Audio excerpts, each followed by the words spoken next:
जब मैं 10वीं कक्षा में थी तो मुझे स्कूल की तरफ से वृद्धा आश्रम जाने का अवसर मिला। वहाँ का माहौल देखकर कोई व्यक्ति आश्रम में रहने वाले लोगों के दुख का पता नहीं लगा सकता।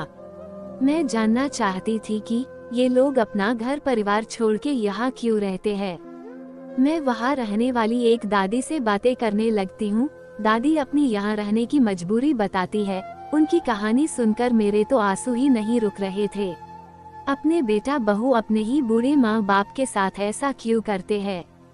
वो लोग ये क्यों नहीं सोचते कि कल वो भी तो बूढ़े होंगे। दादी कहती है कि मेरे पति के देहांत के बाद मैं अपने इकलौते बेटे के यहाँ रहती थी। मेरी बहू का एक अलग ही रूप मुझे देखने को मिला, साथ ही बेटे का भी।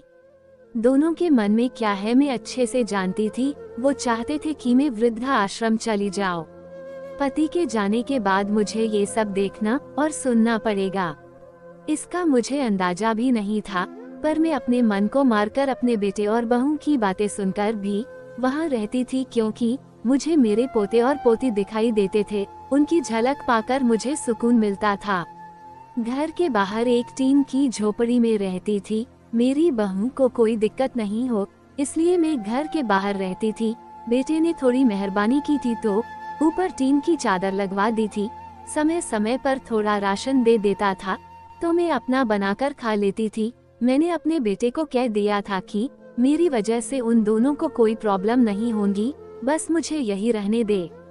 इसी घर में मुझे मर जाने दे, मैं बस यही चाहती थी। मैं अपने आप को खुशकिस्मत समझती थी कि मेरे बेटे और बहू कम से कम मेरे लिए इतना तो कर रहे थे।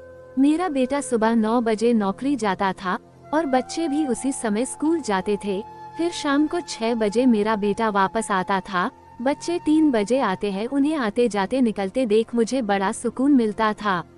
मेरे पति के दोस्त जब कई दिनों बाद आए, मेरे पति के दोस्त थे, उनकी पत्नी का भी स्वर्गवास हो गया था। जब मेरे पति जिंदा थे उस समय पर वो हमारे घर पर आया करते थे। उनसे हमारे अच्छे रिश्ते थे। उनका घर हमारे घर से थोड़ी दूरी पर था। पैरों में समस्या हो गई थी, ठीक से चल भी नहीं पाते थे। वो बड़े दिनों बाद मेरे यहाँ आए। मुझे उन्हें देखकर अच्छा लगा। उनका हाल भी मेरी तरह ही था। बच्चे अब उनसे भी परेशान थे। आकर मेरे पास अपना दुखड़ा रोते थे और उन दिनों को याद करते थे। बुढ़ापा हम जैसों को बहुत रुलाता है। उनकी पत्नी का स्वर्गवास हो गया था और उन्हें चलने उठने में समस्या थी, इसलिए वो तो अपना खाना भी नहीं पका पाते थे। मेरे पास आए तो मैं समझ गई कि यह इतनी मुसीबत में चलकर पुराने दोस्तों के यहाँ चाय और खाने की चाह में ही आते होंगे। उनकी भी अपनी मजबूरी थी। वो आए तो मैंने उनके लिए खाना बनाया और उन्हें खिलाया। मना कर रहे थे नहीं खाना, लेकिन मुझे पता था कि उनको भूख लगी है। बहू ने खाना नहीं दिया। मेरी बहू ने मुझे और उन्हें खाना खाते देख लिया। वो कुछ भी ना बोली। ऐसे ही वो यहाँ 2 या 3 बार आए। जब भी वो आते मैं उन्हें खाना खिलाती। फिर उनके जाने के बाद जब मेरा बेटा आया तो बहू कहती थी कि तुम्हारी माँ कितनी बेशर्म है, पता नहीं किस किस को आजकल बुलाकर खाना खिला रही है। बड़ी मुश्किल से कमाया जाता है और ये लुटाने में लगी। इनका राशन बंद करो, कुछ दिन भूख ही रहेगी तो अक्ल ठिकाने आएगी। मैंने कहा कि मैं अपने हिस्से का उन्हें खिलाती हूँ। तुम्हारे पिता के पुराने मित्र है। फिर भी बहू का उल्टा सीधा बोलना शुरू रहा। घर के बाहर रहकर इनको आजादी मिल गई है, पता नहीं क्या क्या करती है। बेटा भी बोला कि कुछ दिन भूखा ही रहने दो इन्हें। मुझे मेरे बेटे ने घर के पीछे सीढ़ी के पास ले जाकर बिठा दिया।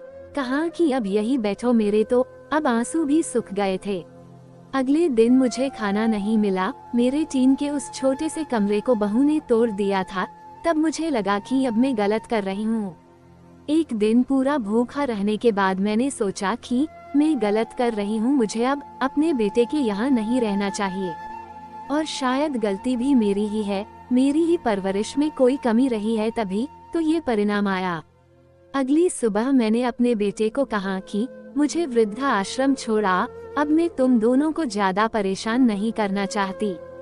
बहू ने कहा कि एक दिन भूखी रही तो अक्ल ठिकाने आ गई ना। बेटे के चेहरे पर भी अजीब सी खुशी थी।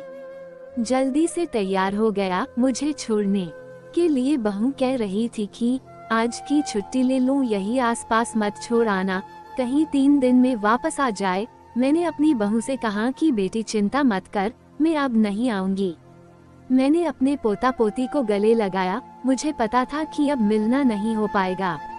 बेटे को भी चाहती थी कि एक बार जी भर के गले लगा लूं, लेकिन वो बोला चलो जल्दी करो। मैंने बहू को कहा कि बेटी अपना ध्यान रखना, मेरा बेटा मुझे छोड़ आया। वहाँ आकर मैंने देखा कि मेरी तरह कई है, थोड़े दिन उदास रहते हैं फिर सच को स्वीकार कर लेते हैं। मैं अब यहाँ खुश हूँ, कुछ काम भी करती हूँ मैं।